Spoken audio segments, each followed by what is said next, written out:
चकवाल के मदरसे में तालिब इल्मों से मुबैना ज्यादती के वाकयात, पुलिस का मदरसे पर छापा, मदरसा प्रिंसिपल और एडमिन रुकन गिरफ्तार, मोहतमिम गायब हो गए। मदरसे के 2 उस्ताद काफी अरसे तक तालिब इल्मों को ज्यादती का निशाना बनाते रहे। किसी को बताने पर जान से मारने की धमकियां दी गईं। मुलजिम कारी जिशान ज्यादती के बाद तालिब इल्मों के जिस्म पर चाकू से जेड बनाता था। इब्तदाई मेडिकल रिपोर्ट में जिस्म पर जख्म की तस्दीक हो गई। इब्तदाई तिबी मुआयने के बाद पुलिस ने मुकदमा दर्ज किया। अब तक 14 तलबा से ज्यादती का इंकशाफ हुआ है। मरकजी मुलजिम कारी जिशान को मियांवाली और दूसरे मुलजिम कारी अनीस को जातली से गिरफ्तार किया गया। मदरसे के मोहतमिम नवीर हैदरी ने दावा किया चंद बच्चों ने तशद्दुद की शिकायत की थी। दोनों असातिज़ा को 11 नवंबर को ही निकाल चुके हैं।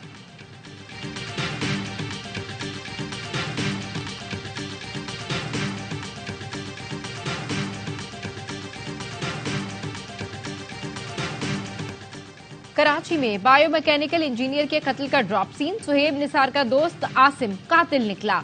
गिरफ्तारी से पहले खुदकुशी कर ली। सच्चर पुलिस का दावा, पुलिस का कहना है सुहेब निसार को करीबी दोस्त और पार्टनर ने कत्ल किया। पुलिस ने सुमारगोट में मुलजिम के घर छापा मारा। मुलजिम ने कमरे में खुद को बंद करके खुदकुशी कर ली। लाश के पास से पिस्तौल और एक कॉल मिला है। कातिल और मकतूल में 2.5 से 3 करोड़ रुपए की लेन देन का तनाज़ा था। सुहेब निसार की कार आसिम के घर से बरामद कर ली गई। सुहेब बायोमैकेनिकल इंजीनियर और वालदैन का इकलौता बेटा था जो अपने घर का वाहिद सहारा भी था।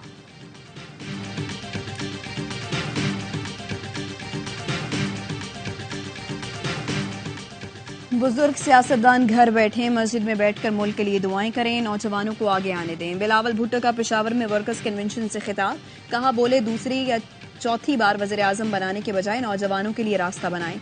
जो खुद को तब्दीली का नुमाइंदा कहता था उसने तबाही की। जो वोट की इज्जत का नारा लगाते थे उनका भी असल चेहरा सामने आ गया। ये वोट की इज्जत और गवर्नेंस नहीं जानते। अवाम के मसाइल तभी हल होंगे जब जियाला वज़ीर आज़म और जियाला वज़ीर आला होगा। हम माजी में फंसे हुए हैं, नफरत और तकसीम की सियासत को दफन करना चाहते हैं। पाकिस्तान मॉडर्न और ताकतवर मुल्क बनेगा। इलेक्शन का मैदान सजने वाला है, किसी से नहीं डरता, सिर्फ अवाम की खिदमत करना चाहता हूँ।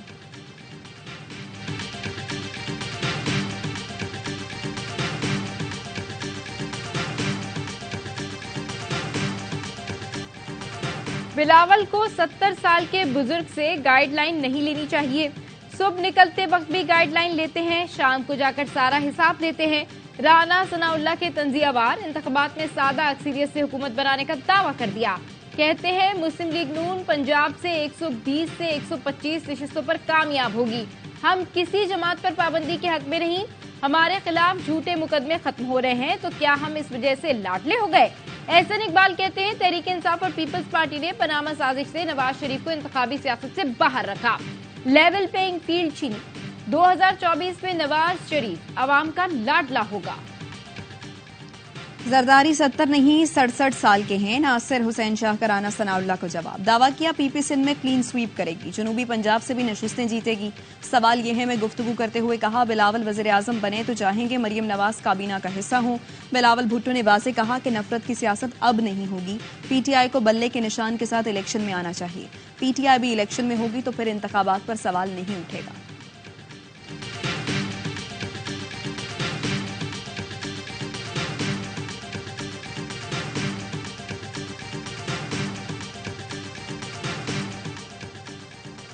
इसराइल की बेबस पनाह गुज़ीनों पर बमबारी, जबालिया कैंप में लाशों के ढेर लग गए।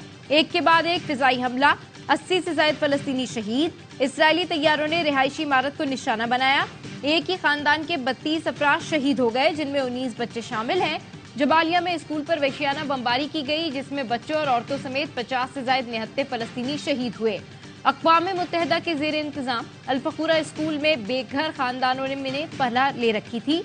हमले में इमारत मुकम्मल तबाह, औरतों और बच्चों की लाशों का ढेर लग गया। खान यूनुस में भी इसराइली तैयारों ने बमबारी करके 28 फलस्तीनी शहीद कर डाले। आलमी बरादरी गजा पर 43 रोज से जारी नस्लकुशी रोकने में नाकाम। इंसानी तारीख का बदतरीन जुल्म, गजा का शिफा अस्पताल खाली हो गया। इजरायली फौज ने मरीजों और बेघर फलस्तीनियों को अस्पताल से निकाल दिया। 7,000 बेआसरा लोग नकल मकानी पर मजबूर, मैयतें भी उठाने की इजाजत नहीं दी जा रही। आर्मी चेक पॉइंट से सिर्फ औरतों बच्चों को गुजरने की इजाजत, मर्दों को गजा से निकलने वाले रास्तों की तरफ धकेल दिया गया। नौजायदा बच्चों समेत अस्पताल में दम तोड़ने वाले मरीजों की तादाद 54 से जायद हो गई। अस्पताल के अतराफ गलियों में मैयतें बिखरी पड़ी हैं, जिनके लवाहिकीन मजबूर हैं कि कोई आए और उनकी दफनाने में मदद करे। काबिज फौज मैयतें भी मुंतकिल करने की इजाजत नहीं दे रही। अमरीकी सफीर डोनाल्ड ब्लूम की साबिक वज़ीर-ए-आज़म नवाज शरीफ से जाती उम्रा में मुलाकात। नून लीग के एलामिये के मुताबिक नवाज शरीफ ने दोनों मुल्कों के बाहिमी ताल्लुकात की अहमियत पर जोर दिया।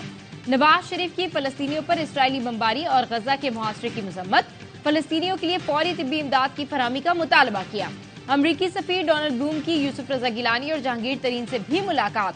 तर्जुमान अमरीकी सफारत खाने के मुताबिक मुलाकातों में आइंदा इंतखाबात पर तबादला ख्याल किया गया। आसिफ जरदारी और बरतानवी हाई कमिश्नर जैन मेडिएट की भी मुलाकात। दो तरफा ताल्लुकात के फरोग पर बातचीत।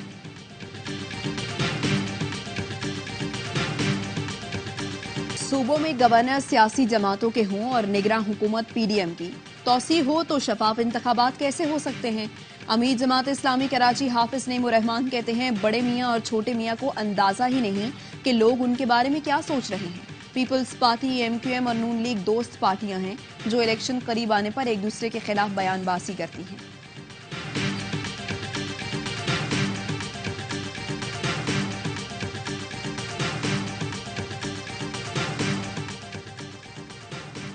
IMF का वफाकी तरक्याती प्रोग्राम पर एतराज, नजरसानी का मुतालबा कर दिया। IMF का कहना है मंसूबों के लिए दरकार रकम बजट से 14 गुना ज्यादा है।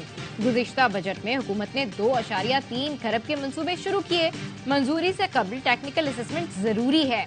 मंसूबों के इंतखाब के लिए 5 साला पॉलिसी बनाई जाए। फंड जारी करने का तरीक़ाकार तैयार करके शाया किया जाए।